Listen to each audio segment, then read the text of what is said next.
जो रहेगा तुम्हारा मैथ के ऊपर रहेगा, सब्जेक्ट मैथ।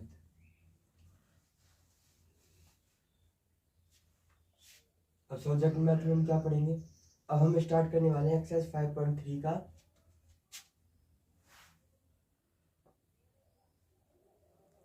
कौन सा क्वेश्चन नंबर है? Question number 4। और ये होगा आपकी एनसीईआरटी में से, एनसीईआरटी मैथ क्लास 10।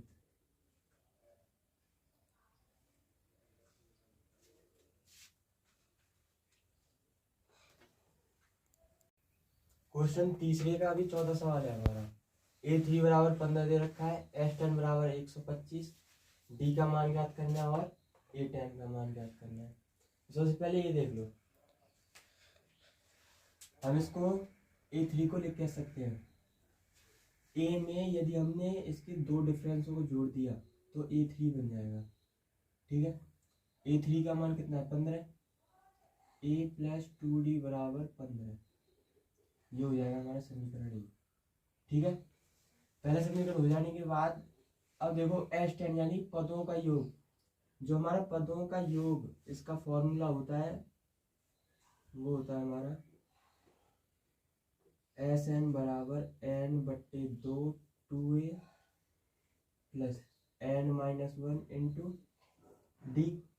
अब Sn कितना दे रखा है? 125। n का मान मतलब यही तो है, Sn मतलब 10, 10/2 2a। a का मान हमें पता नहीं है तो ये ज्ञात करना है सबसे पहले। n का मान 10 माइनस 1 और d का मान निकालना है। अब देखना ध्यान से, 2 पंजे 125 बराबर 5 गुणा 2a प्लस 10 में से 1 गए तो 9 d। अब ये जो 5 है ये यहाँ पे गुणा के हैं। अब ये जो 5 यहाँ पे गुणा में तो इधर आके भाग में हो जाएंगे। 125/5, 25 पंजे डायरेक्टली बस इतना शॉर्ट था ये 2a प्लस 9d। अब ये समीकरण बनने वाला है यहाँ से, ये बनेगा दूसरा समीकरण, क्योंकि पहला तो यहाँ पे हो गया। अब दूसरा देखो, ये बन गया आपका दूसरा समीकरण। ठीक, कोई दिक्कत तो नहीं। अब इन दो समीकरण को एक पास लिख लो पहले। a प्लस 2d बराबर 15, a प्लस 2d बराबर 15 समीकरण एक था ये। और 2a प्लस 9d बराबर 25 लिख दो यहाँ 25। ये हो गया आपका समीकरण दूसरा। जब ये दोनों समीकरण बने, अब देखो तुमने तीसरे चैप्टर में एक विधि पढ़ी होगी जिसे कहते हैं हम विस्थापन विधि। तो जब विस्थापित करेंगे तो समीकरण एक में से a के मान को निकाल लो। समीकरण एक से निकालो a प्लस 2d बराबर 15। ठीक है ना। अब देखो यहाँ पे प्लस 2d है, इधर किसकी हो जाएंगे? माइनस की 2d, तो 15 माइनस 2d। अब ये जो a का मान निकला है उसको भेज दो समीकरण 2 में। किसमें? समीकरण 2 में। तो 2a का मान 15 माइनस 2d बराबर 25। ठीक है यहाँ तक। अब ये जो 2d आए इनको अंदर गुणा कर दो, प्लस के 9d भी तो बचे,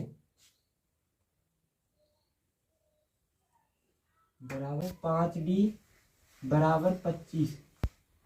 ठीक है, अब ये जो 30 किस में प्लस में, इधर किस में हो जाएंगे? माइनस 5d बराबर माइनस के 30 प्लस के 25। हम कह सकते हैं एक प्लस का एक माइनस का, यानी कि माइनस होगा तो 30 में से 25 गए तो 5 बचेंगे। अब ये देख लो किसके ज्यादा थे, माइनस के या प्लस के? सीधी सीधी बात है, माइनस के ज्यादा है। माइनस के 5d बराबर माइनस के 5। सबसे पहले तो माइनस से माइनस कटा, ये जो 5 है गुणा में है, इधर आके भाग में हो जाएंगे। d बराबर 5/5, 5 एकम 8, तो डी बराबर कितना आ गया 1। ये होगा आपका आंसर, यानी कि डी हमारा आ गया। तो डी का मान हमने अभी निकाला है कि कितना है 1। अब इस डी के मान को समीकरण 2 में रख दो। डी का मान समीकरण 2 में रखने पर